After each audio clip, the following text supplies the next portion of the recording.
Now I'd like to welcome my colleague, Peter Kurz, who joined QIC last year as our Chief Strategy Officer. Peter needs little introduction in the Taiwan market, having been an active leader in the securities industry for over 35 years. Prior to joining QIC, Peter was the chairman of Citigroup Global Capital Markets, where he was also head of research. After Peter's presentation, we will open the room to questions from the audience. If you have any questions throughout the presentation, please feel free to type them into the chat room, the group chat box, and we will ask Peter to answer the questions after the presentation. If you can't find the chat box, just please click on your mobile. You can click on the three dots at the bottom of the screen. You'll see more, and the chat will open up. If you're on a PC, you should see it at the bottom of your screen. Now, please welcome Peter to share QIC's view and analysis on the impact COVID-19 has had on the Taiwan market. Peter. Thank you very much, Shannon, for that very kind introduction, and welcome everybody to the Taiwan CEO Week on Air. As Shannon mentioned, I'll be discussing at this point the COVID-19 impact on Taiwan, and I'll be discussing that in three different sections. First of all, we'll talk about Taiwan's containment policies and the likelihood of how that transmission will continue going forward. Spoiler alert here, Taiwan's done pretty good.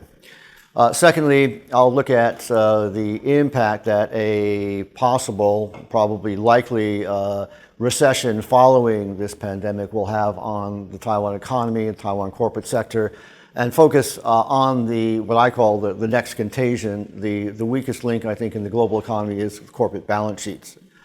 And then finally, we have interviewed over a dozen companies to learn about their experiences in dealing with the pandemic in China, the impact it's had on their operations there.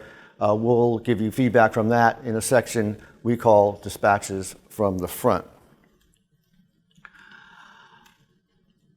So, how did Taiwan do in containing the COVID impact? I think the key point here is that Taiwan learned some very hard lessons from the 2003 SARS epidemic, which hit Taiwan particularly hard. The first lesson that they learned is to take early action. And as early as late December, Taiwan began screening passengers arriving from Wuhan. At the time, they only knew that there was some unknown but highly concentrated pneumonia that was coming out of that city. By early January, Taiwan already implemented a cross-the-board ban on flights from China, and January 20th activated the QIC, which I'll discuss in a moment. The second lesson is know your virus and test extensively. To date, Taiwan has tested over 40,000 individuals and have determined only 376 cases of positive infection. This is, I think, a ratio that suggests that the number of 376 is probably pretty accurate. It's certainly less than the 400,000 plus individuals that Korea has tested, but probably still good enough. Taiwan has a very cooperative populace in this regard. Because of SARS, we've been through this fire drill before. We know all about social distancing. We know to wear face masks. We know to touch elevator buttons with our knuckles. And so this has all been already something that was ingrained and implemented very quickly after the awareness of the contagion. But beyond that, Taiwan has a very comprehensive neighborhood warden system that covers every square inch of the island, so that every individual who is put into quarantine is known to the warden. The warden does look after them. They give them face masks and other bare necessities that they would need for their 14-day quarantine, but they also keep a pretty close eye on them as well. The universal healthcare system has been a very important factor here as well, so that every individual in Taiwan knows that they can go to a hospital, get tested, or get treated without fear of not being able to pay their hospital bills. And this, again, keeps the entirety of the population very well looked after. And a very good infrastructure as well. The 1,100 negative pressure isolation rooms is far in excess of what is needed for the extent of the pandemic that we've seen here in Taiwan so far. Infection control SOP. Now, Taiwan had one hospital back in the SARS period that was a hotspot for the transmission here in Taiwan, and so this was a high priority. But they didn't go to the hospitals to train staff there, but rather began teaching doctors and nurses at medical school. So that's been ingrained in their DNA to know how to deal with these issues at the hospitals. And finally, Taiwan, in the aftermath of SARS, updated the Communicable Diseases Control Act, which, among other things, created the Central Epidemic Command Center, which coordinates and implements a consistent and appropriate government policy across all ministries and departments, and is able to pull out data from the National Health Insurance Administration, from immigration data, as well as telecom data, to be able to track people who may have come in contact with previously identified cases. And so Taiwan, to my knowledge, has the best containment record in the world. You can see Taiwan at the bottom of the chart there, with between 1/3 and 1/2 the number of cases in Hong Kong and Singapore, despite having 4 to 5 times the size population. Yes, there has been a second wave of contagion here in Taiwan. It's been a factor indeed elsewhere in the region as well. But on this chart, you can see that virtually all of those cases have been imported from individuals returning from Europe, returning from the US, seeking refuge here in Taiwan. And indeed, the number of those cases as well have fallen sharply. Yesterday, we only had 3 new cases. And so clearly the contagion of this second wave here has been falling sharply as well. Looking from a global standpoint, you can see that most of the cases so far have taken place in the Northern Hemisphere, in countries in the northern part of the Northern Hemisphere, and even in those countries, it's in the northern part as well, meaning that there seems to be a clear relationship between climate and the pace of transmission. There have been studies done on this showing that the virus does transmit more effectively in cold, dry climates. Taiwan is, of course, right on the Tropic of Cancer there, and countries south of that in the Northern Hemisphere have been less impacted, Singapore being one exception given its entrepot status. But this suggests that part of Taiwan's success has been because of its position on the map there. This indicates 2 things. One, that it will probably continue to be successful going forward. And secondly, we'll probably see globally as well a reduction in new cases as the weather warms up in the coming southern months, obviously in the Northern Hemisphere in particular. So what's the longer term impact? I just threw out a few ideas here. One, we've seen a migration of headquarters out of Taiwan into China over the past couple of decades. We could see a reversal of that. Not that the headquarters themselves will move back, but some of the functions will be moving back to diversify a company's concentration of these critical positions, which originally were based primarily in China. We've seen this already in productive assets as a result of the recent trade war between the US and China. Bolstering of Taiwan's diplomatic support. It's been very well covered by opinion leaders around the world that Taiwan has had a very successful record in containing the virus despite being on the front line and yet is not a member of the WHO. And this will, I think, put pressure on international organizations and possibly the WHO as well to allow for Taiwan participation in the future. Taiwan will probably reduce its reliance on China, again, an outgrowth of the trade war, but of this pandemic as well. Rising labor costs will, I think, be a factor in part because companies will be forced to reduce the concentration of workers in any particular space. So there'll be more real estate requirements. There'll be higher sick pay terms for individuals so that sick employees don't come to work and infect their co-workers. A boost in the support for the pharma sector as countries want a vibrant industry to respond to pandemics in the future, could reduce the pressure on falling drug prices as well. And of course, communications equipment sector. Here we are doing a virtual conference, and e-commerce, other such sort of virtual communication programs have been implemented and will probably be the way of the future going forward. And then finally, in the event of a recession, there may be some relaxation of the trade war tariffs in order to lessen the pressure on U.S. consumers. I'd like to now go into our second topic here of a potential recession and the impact that that might have on Taiwan. And as I pointed out earlier, I look at corporate balance sheets as being now the weak link in the global economy. You can see here U.S. Corporate debt as a percent of GDP is at an historic high, 48%. Versus 45% in each of the last two periods just prior to those recessions there. Indeed,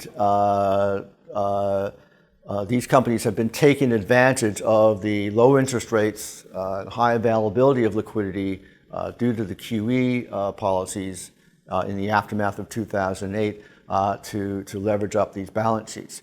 Looking at it another way, this is Federal Reserve Board data showing the debt-to-equity ratio of U.S. non-financial corporates. The orange line is using the market value of the underlying equity, the share price, the market cap, effectively, which shows a very stable and relatively appropriate level of leverage. But obviously, that has been in part driven by the very strong bull market that we've seen over that time period. If we look at that same numbers on a basis of historical book value, which is the way you and I always do the calculation, it's literally off the charts here. And by my own estimate, fully 1/5 of all capital formation investment made by U.S. corporates has been used for share repurchases, meaning that this has further exacerbated the leverage and the vulnerability of U.S. Corporate balance sheets. Looking at Taiwan, though, we see a much different picture. The corporate debt to GDP ratio is at still relatively low levels, higher than their troughs. Again, interest rates were just too low. But still quite under control. Now, of course, this is only the top 86 companies in Taiwan. The actual number will be slightly higher, but these companies do still account for the great bulk of the total debt of the aggregate balance sheet here in Taiwan. But you can look at the debt-to-equity ratio here in Taiwan, which is more of a like-for-like comparison. And again, it shows a very well-controlled system. Taiwan companies are historically very conservative in their balance sheet management. This is in part because we're not a member of the IMF. It's in part because we can't afford to take too much risk. It's in part too because of the high weighting of the electronics industry here, and electronics companies tend to have much more conservative balance sheets. But the point here being that in the event that we see the recession forcing asset sales, raising credit costs, and forcing companies around the world to retrench, Taiwan companies could actually be in a very good position to pick up market share and to actually benefit from the situation in the longer term. There have been a number of financial journals focusing on the US dollar shortage's impact on the financial sector here in Taiwan, and the insurance companies in particular. Taiwan insurance companies have very substantial investment in US dollar denominated fixed income investments, and they hedge them at the short end of the yield curve. The shortage of US dollars has made it difficult, or it potentially made it difficult for them to put that hedge on But bear in mind that Taiwan still has among the highest foreign exchange reserves in the world, about $480 billion. The central bank is able to buffer these companies, these financial institutions, from this problem. And indeed, aggregate foreign exchange reserves have actually been increasing in the first 3 months of this year as well. So I don't see much risk on that front either. Now, the cash weightings analysis here I do is something I've been doing for the past decade when I was an analyst of the Taiwan stock market. And I find it a very good map of where we are in the stock market cycles. And what it is basically is money supply as a percent of an aggregate portfolio of money supply plus market cap. So how much of that is actually in cash. And you can see that blue line, which is the index I'm talking about, when it goes down to low levels, and it hit a trough in 2007, 2008, suggests that there's not enough cash in the system to support the market prices at these levels, and we're about to have a very substantial market pullback. And of course, that is indeed what happened back in 2008. When the line goes up, as you can see, that peak in 2009, we see indeed a very good buying opportunity. Typically, the line is somewhere in that sort of middle range, and we bounce up and down, and we pick our market troughs and tops accordingly. Now, we did see the index suggesting a higher risk element in the market, maybe not necessarily a very strong sell signal, but now you can see with the fall in the market and with money supply still being somewhat higher than in the past, that index has shot up to the point where I'm pretty confident to say that there's probably very little downside risk in the market. Now, granted, there are still some dislocations in the financial system to prevent that liquidity from flowing directly into the market. But as those blockages become debottlenecked, we could still see a very strong rally ensuing. Will it last or not remains to be seen. I did a similar analysis in the U.S., and you can see a similar situation. Indeed, that index suggested that the U.S. market was indeed at a sell signal, that blue line there, just prior to the market sell-off. And again, it's at the same level as it was at its peak when the U.S. market troughed in 2009. So again, a short-term, very bullish signal for the market. Now, that's not to say that we won't see Finny selling here. We have seen some already, and it will probably continue. Finny ownership is itself at an historic high, and this will probably have to be unwound to some extent. But again, there's sufficient domestic liquidity to absorb that and to keep the market stable, if not, again, moving higher. So now let's take a look at the situation in Taiwan's production bases in China. Here's a chart of shipment volumes out of China. And you can see that that green line there actually peaked in early 2018. This was at the time when the trade war was already being mooted, and clearly a number of manufacturers in China were shipping products out early to get on the loading docks in the U.S. before the tariffs were implemented. And that created already a bit of overhang. Then on top of that, you had the tariff implementation, pushing shipments down even lower, and then finally that last leg down with the impact of the pandemic and the supply chain shock that it had created in China. I think this chart suggests, again, that a lot of that downside risk has already been taken out, and we will probably see more upside pressure than further downside. This chart from Sanford Bernstein shows how we have most of China's productive assets and facilities at between 80 and 100% production capacity right now. Hubei province in the middle there being an obvious exception, but it does show that China is back to work. Now, as I mentioned, we did these interviews, and I wanted to give you some feedback from some of the companies we've spoken with about how this pandemic has impacted their operations in China. And we'll first look at from the standpoint of production. And indeed, most companies said that production in as early as January, but certainly by February and early March had fallen between 15 and 50%. But again, most companies are expecting that to rebound by the end of this past month, and certainly here in April as well. A couple of companies have mentioned that May, June is a slow period in their typical annual calendar, and that they can actually increase productions to make up for the deficit of shipments from the first couple of months of the year. And so there is some offset there. Now, a little bit of update.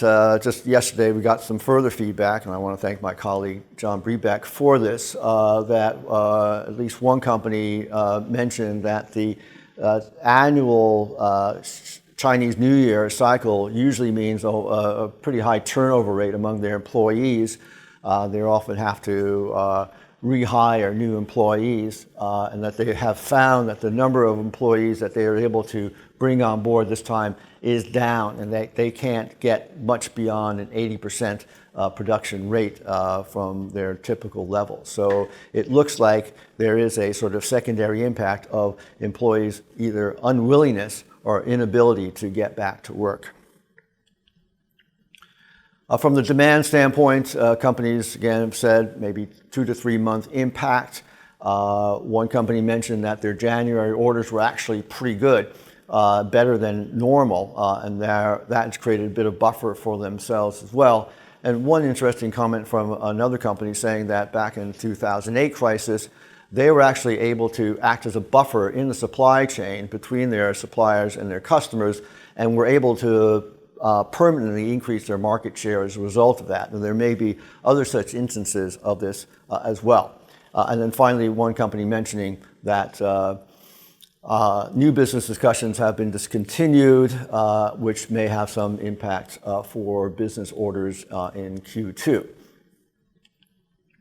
From a logistics standpoint, we've heard that the domestic transportation infrastructure in China has not been significantly disrupted, but shipping companies have reduced the number of ships and require full containers to be able to be shipped out. One interesting comment from a company said that they can't ship because they don't have boxes. They've been able to replace their raw material supplies. They've been able to get their own production up to 90% capacity, but they don't have the boxes to ship the products out, and therefore they've just been building up inventory.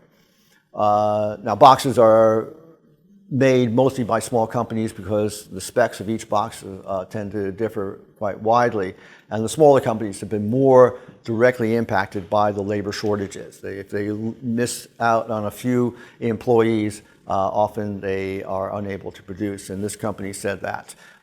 It might not be until May before they get that back online. Again, we have an update from that company, though, and they have indicated that actually their box supply is back and close to normal. So again, that has proven to be less of a concern. And finally, the quarantine policies were implemented differently from district to district, Wuxi being more strict, Dongguan less so. So if your factories were more concentrated in Dongguan area, you were better off. Sorry, one other point I wanted to mention about logistics as well is, again, more recent feedback. Again, thank you, John, for this. One company mentioned that as a result of both the trade war and this recent pandemic, they have been moving production back on shore here in Taiwan, but have faced a second wave of logistic problems in that the shutdown of air traffic between Taiwan and some of their other facilities in the region have made it difficult for them to maintain their own supply chain, and therefore we are seeing a sort of secondary effect of this disruption.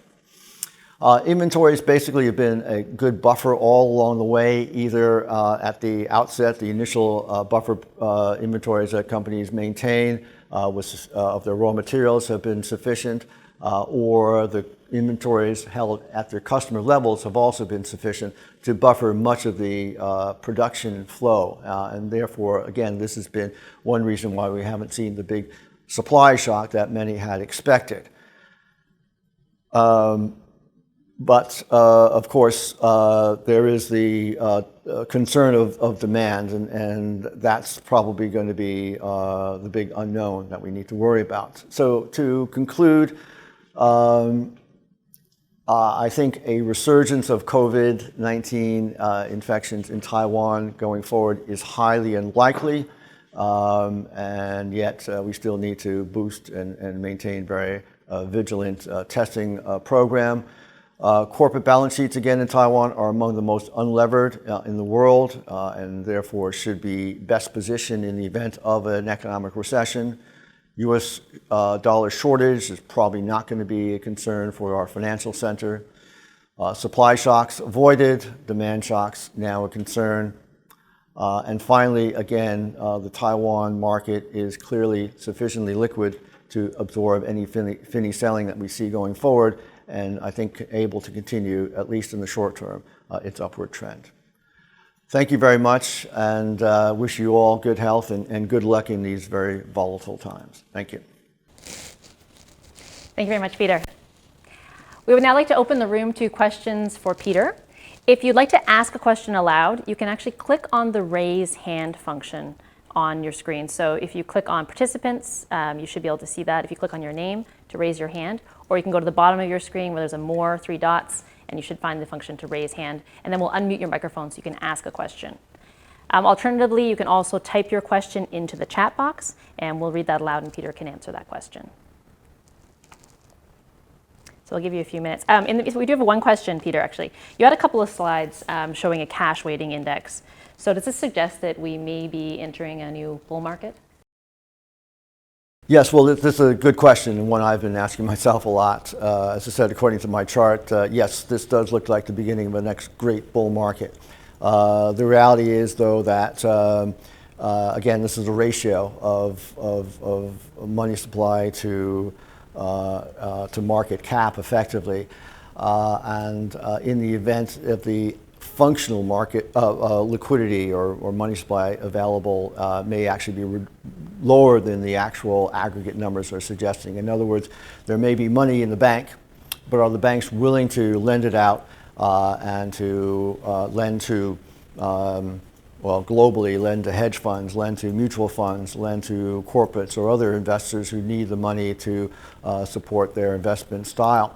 I think this is the outstanding question. Clearly, the answer right now is no, they're not willing. How much will they be able to release that going forward, I think, is the key question. So I think my key point is very little downside from here, at least in the short term. And the likelihood of a rebound is very strong. But obviously, there'll be an impact to earnings. There'll be an impact to, again, balance sheets that will have an offset to this strong liquidity. One company did mention that that they are also in a similar situation whereby they have you know, again, their products ready for sale, but the ability of their clients to be able to pay for it have been impaired as well. Okay, another question. So we talked about obviously how Taiwan is doing such a great job managing the crisis right now, but if there's an unfortunate resurgence in cases, you know, maybe at the end of the year, later in the year, how do you feel the Taiwan market is positioned to kind of defend against this? Right. Well, I mean, to use a medical term, the market clearly has been inoculated to this pandemic. And beyond that, I think the whole infrastructure, medical and governmental infrastructure has been already well prepared for this in the event that, as was the case in the Spanish flu in 1918, that in the coming autumn and winter months, and beginning as early as September in the case of the Spanish flu, you see a resurgence in infections and indeed a higher rate of infection than in the initial stage because, again, the virus has been more widespread and somewhat suppressed by the summer months. The effect of climate, again, it's uncertain whether it is due to the ability of the virus to be transmitted in the air, or whether it's in our own bodies where the lining of our lungs and esophagus are changed in different climates and make it less vulnerable during the summer months. The indication from Spanish flu suggests that the latter certainly is one factor for sure, and therefore, again, you might see the virus being spread more widely during the summer months without symptoms occurring, and then as the colder weather comes in, those symptoms begin to emerge, and that's why you have a much stronger second wave impact. But as I said, I think that's well known, not just us who knows that, and therefore steps are being taken at the hospitals, at the governmental level, to put in sufficient infrastructure to be able to respond to that, whether it's respirators, whether it's these negative pressure isolation rooms, or whether it's more effective contagion control measures. I think all will be implemented. And as I said, in any case, from the market standpoint, I think there's going to be some of that possibility already priced in. Thank you, Peter. We have another question. We're seeing in other markets, we're obviously seeing an adjustment to cash dividend policies. Do you think that we're going to start seeing this in the Taiwan market, maybe an adjustment or a decrease going forward?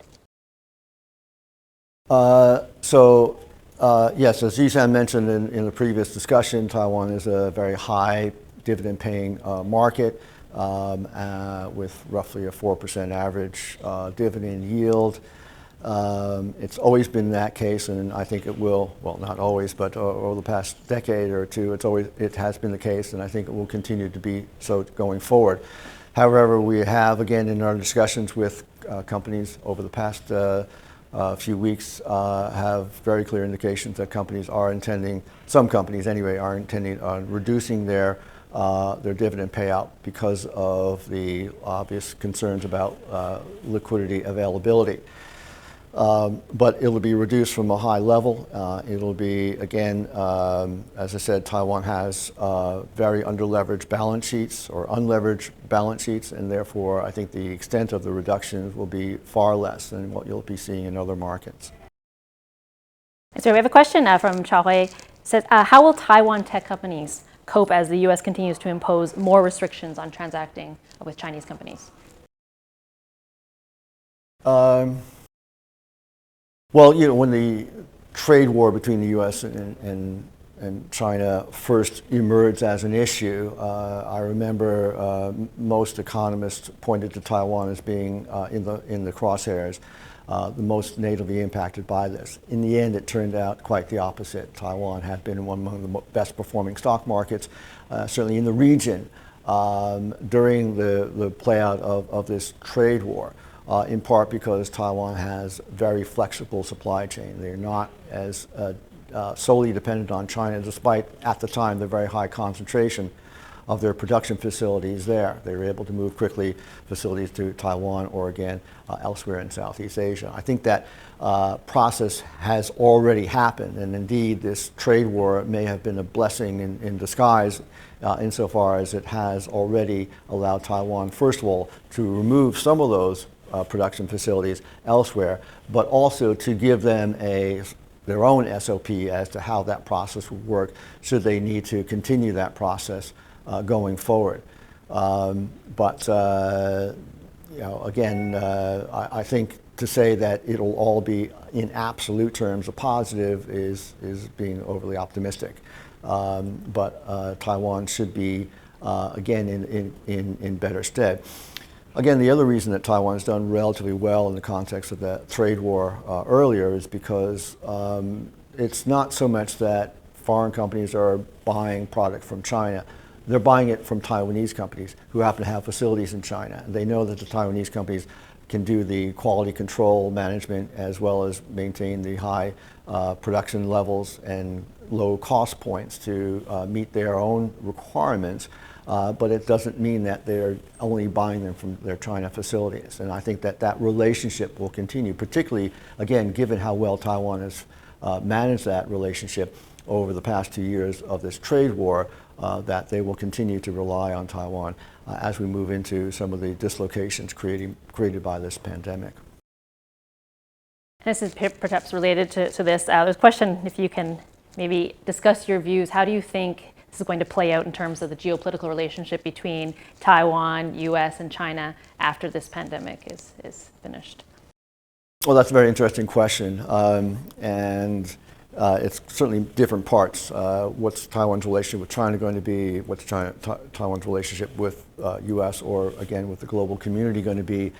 I think clearly the fact that China mishandled the management of the pandemic at the early stages. Certainly they did very well in the latter stages, but in the early stages they suppressed the news of and the information of this problem has been interpreted in Taiwan that it's not a very trusting relationship that they can have with China. And this has created even greater distance, particularly given the fact that the Taiwan government has done so well and acted so early and effectively in containing the virus here.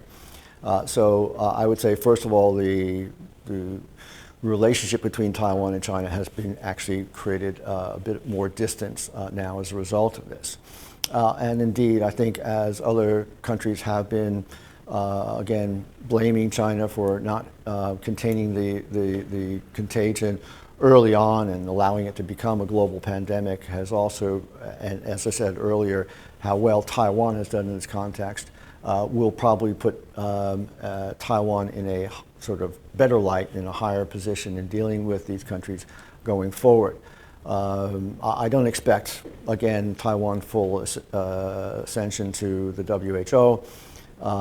But as I said, incrementally, it has improved Taiwan's standing in the world and probably Taiwan's relationship with the U.S. and with countries in Europe. Again, a process we've already begun seeing. I mean, there's a very famous case of the Czech Republic and the mayor of Prague having issues with China and being more closely tied with Taiwan as a result of that. And this could be, again, furthering that trend going forward.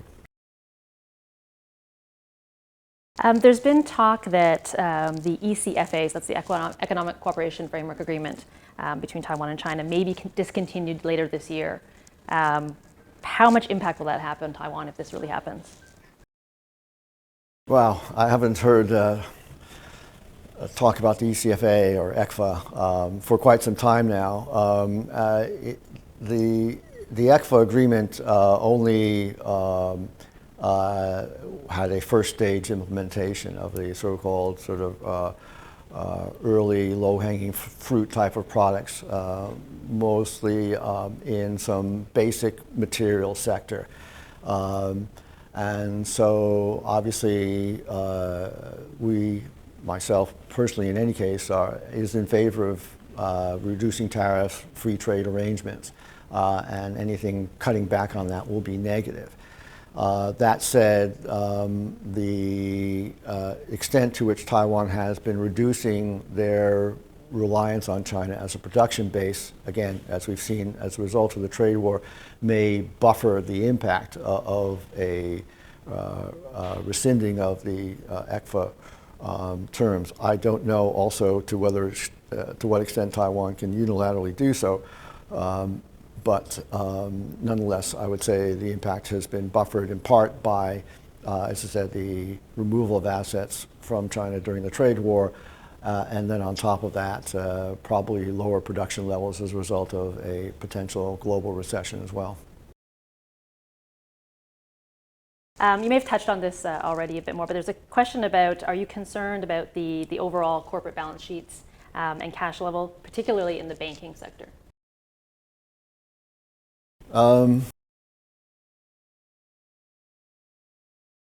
Taiwan banks, as I mentioned earlier, Taiwan is not a member of the IMF, and this has been a problem in terms of allowing greater liberalization of the financial sector here. But it also has meant that the financial sector here is very, very tightly regulated and very conservatively regulated as well. There are exceptions to that. I would say bank balance sheets in Taiwan are pretty solid, and to the extent that we've been able to get feedback so far from companies, and we have been talking to some banks as well, the NPL levels have not changed, and that there has not been any noticeable increase of credit issues, credit losses, or credit risks at the banking sector. I expect there will be going forward, but it's not on a razor's edge right now. The same cannot be said for the insurance industry. The insurance industry balance sheets are a little bit more stretched, in part because of the many years that we've had of very low interest rates and their inability to bring their liability costs down to match their returns on their investment portfolio. And so, yes, there may be some risks there to the extent that they take losses on that investment portfolio going forward. And clearly, the stock market has been fallen quite a bit of late. I don't cover the financial or the insurance sector that closely myself, but I would imagine from a macro standpoint there may be risks there. But again, they are very tightly regulated, and there will be, I think, no systemic risk that emerges from that, but it may impinge on their own profitability and their own risk profile. Thanks, Peter. You had a few slides talking about the demand as well. Are there any kind of initial indicators that we see as we're seeing a drop in demand that you can discuss? So when we had our first wave of discussions from companies that there was no strong indication of demand. I think everyone was busy putting out fires rather than dealing with an issue which is a longer term factor in any case. The more recent feedback we've gotten has been a re-emphasis of what I said earlier, that some companies are now focusing on boosting their production in the coming months, which is normally a slower time period, to offset some of their lost production in the first quarter. And on balance, actually, again, the more recent feedback that we've been getting is that their shipments and their demand is actually better than they had expected, and probably better even on a sequential basis or on a year-on-year basis. So far, the indications are that we haven't seen any impact on demand, and indeed, some companies are expecting, are actually raising their shipment forecast for the first half of the year. So I would say, based on what our thinking was 2 weeks ago, we're actually seeing a much better demand outlook.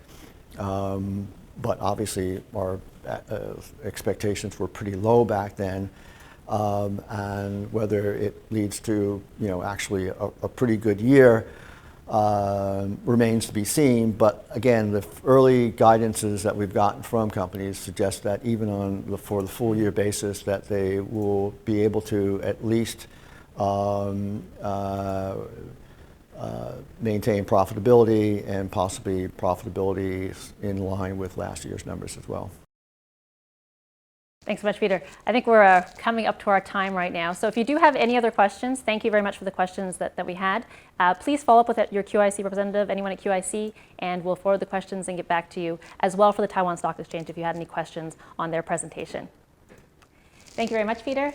And thank you everyone for joining us today and participating in Taiwan CEO Week on Air.